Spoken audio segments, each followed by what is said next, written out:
আসসালামু আলাইকুম। বন্ধন dairy and এগ্রোর পক্ষ থেকে শুভেচ্ছা। আমরা হচ্ছে যে আজকে আমাদের যে সবজির যে প্লট আছে সেখানে আসছি।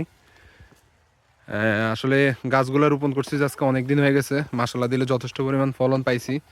কিন্তু এই মুহূর্তে যেটা লক্ষ্য করতেছি সেটা হচ্ছে যে গাছে ফলন আছে, কিন্তু সেটা হচ্ছে যে ফুল হয়, ফলও হয়, কিন্তু সেটা আসলে বড় হইতেছে না পর্যাপ্ত পরিমাণে, এবং প্রচুর পরিমাণে হচ্ছে যে বিভিন্ন রোগ আক্রান্ত হয়ে গেছে এবং দিন দিন ফলন কমে যাচ্ছে।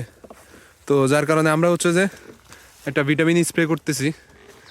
আশা করতেছি এটা স্প্রে করার পরে ফলন আগের থেকে আরও একটু বাড়বে এবং হচ্ছে যে গাছ আরও সুস্থ সবল হবে, সতেজ হবে। সমস্যাটা হচ্ছে যে আসলে দীর্ঘদিন প্রচণ্ড রকমের ঠান্ডা থাকার কারণে এবং হচ্ছে যে সূর্যের আলো না থাকার কারণে গাছ হচ্ছে যে খাদ্য উৎপাদনে সমস্যা হচ্ছে, যার কারণে গাছ একটু দুর্বল হয়ে গেছে, ফলন কমে গেছে।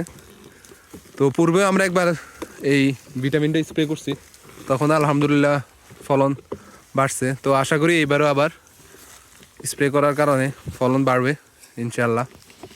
এই যে এখন যেটাতে দিচ্ছি সেটা হচ্ছে আমাদের লাউ গাছ। লাউ গাছটা আপনারা দেখতে পাচ্ছেন যথেষ্ট পরিমাণে ছড়াইছে চারোদিক থেকে, এই দিক দিয়ে অলমোস্ট ভেঙে পড়ার মতো অবস্থা। অলরেডি আমরা প্রায় 8-10টা লাউ খেয়েছি এবং লক্ষ্য করলে দেখবেন যে আরও প্রচুর পরিমাণে লাউ এখন গাছে আছে। তো আশা করছি ভিটামিনটা দেওয়ার পরে এই লাউগুলা ভালো হবে এবং সবগুলো বড় হবে, দেখা যাক কি হয়। আর এই যে এইটা হচ্ছে যে ডি কুমড়া, অনেকে চাল কুমড়া বলে, ডি কুমড়া যাক জিনিস একটাই। তো এখানেও গাছে অনেকগুলো ফলন আছে, কিন্তু এদের গ্রোথ তুলনামূলক অনেক কম। তো যার কারণে আমরা এখনও স্প্রে করতেছি। প্রচুর পরিমাণে আসলে করা আছে ছোট ছোট এবং ফুল আছে, কিন্তু হচ্ছে যে ফলন বড় হচ্ছে না, বিভিন্নভাবে রোগাক্রান্ত হয়ে যেতেছে। তো আশা করতেছি আজকে স্প্রে করার পরে এগুলারও ফলন বৃদ্ধি পাবে। এই যে এখানে আমাদের শসা গাছটা, শসা গাছ থেকে অবশ্য আমরা মানে ভালো পরিমাণে শসা খাইছি, কিন্তু এই গাছটা কেন জানি মানে সবার আগে একদম দুর্বল হয়ে গেছে এবং গাছের এখন দুর্বল হওয়ার পরেও গাছের প্রত্যেকটা ডগায় আসলে একদম পাতার গোড়াতে গোড়াতে কিন্তু ফলন আছে, কিন্তু এটা হচ্ছে যে বড় হচ্ছে না। তো দেখা যাক আসলে স্প্রে করার পরে কি হয়। যদিও আমরা চিন্তা করছি যে স্প্রে করার পরে আমরা আরও 2-4টা আছে যেগুলো আপনার ছত্রাকনাশক স্প্রে করতে হবে এবং হচ্ছে যে পোকামাকড়ের জন্য আলাদা একটা স্প্রে দিতে হবে আর কি। তো আগামী কয়েকদিনে আমরা ধাপে ধাপে এই কাজগুলো করব। আপনারা আমাদের সাথে থাকলে দেখতে পারবেন আমরা কি কি ধরনের সেবা যত্ন করতেছি এবং এগুলোর রেজাল্ট আসলে কি হচ্ছে। এই যে এখানে একটা ডিকমার গাছ আছে, এটা তো আসলে ফলনের কোনো কমতি ছিল না, আমরা যা আশা করছি আলহামদুলিল্লাহ দিলে তার থেকেও বেশি ফলন আমরা আসলে পাইছি। কিন্তু আমাদের কাছে যেটা মনে হয়েছে যে অতিরিক্ত পরিমাণ শীত থাকার কারণে এই ফলনগুলো আসলে টিকাইতে পারি নাই আমরা। যদি আবহাওয়া ভালো থাকতো এবং হচ্ছে যে আমরা যেহেতু খামারের কাজে ব্যস্ত থাকি, এইদিকে সবসময় আসতে পারি না। ইদানিং আবার আমাদের ভুট্টা যে প্রজেক্ট ছিল সেখানে আমাদের সময় দেওয়ার কারণে এইদিকে আমরা একটু পিছিয়ে পড়ে গেছি আর কি। তা না হলে কিন্তু মাসাল্লাহ দিলে যে পরিমাণ ফলন আসছিল সেটা আসলে হিউজ পরিমাণে আমরা পাইতাম, কিন্তু দুর্ভাগ্যজনক বা আমরা আসলে এই ফলনগুলা সময় মতো আসলে পরিচর্যা না করার কারণে তুলতে পারি নাই।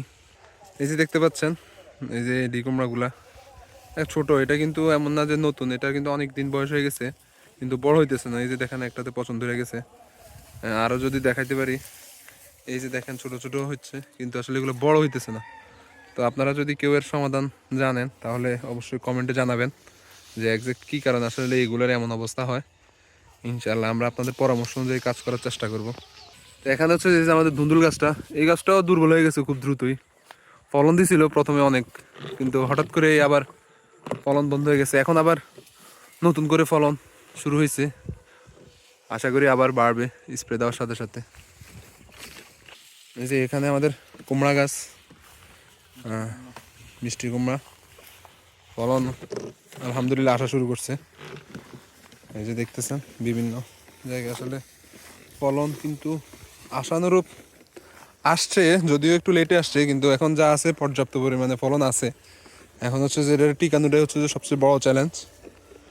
আবহাওয়াটা যদি ভালো থাকে ইনশাল্লাহ আমরা আশাবাদী যে এই ফলনগুলো টিকবে এবং যথেষ্ট পরিমাণ বড় হবে। তো দেখা যাক, এই হচ্ছে অবস্থা। আর এই যে আমাদের পাশে এখানে বেগুন গাছ, এইদিকে টমেটো গাছ আছে, এগুলা আগামীকালকে একটু পরিচর্যা করতে হবে এবং এগুলোর গোড়ায় মাটি দিয়ে এগুলোকে খুঁটির সাথে বেঁধে দেব।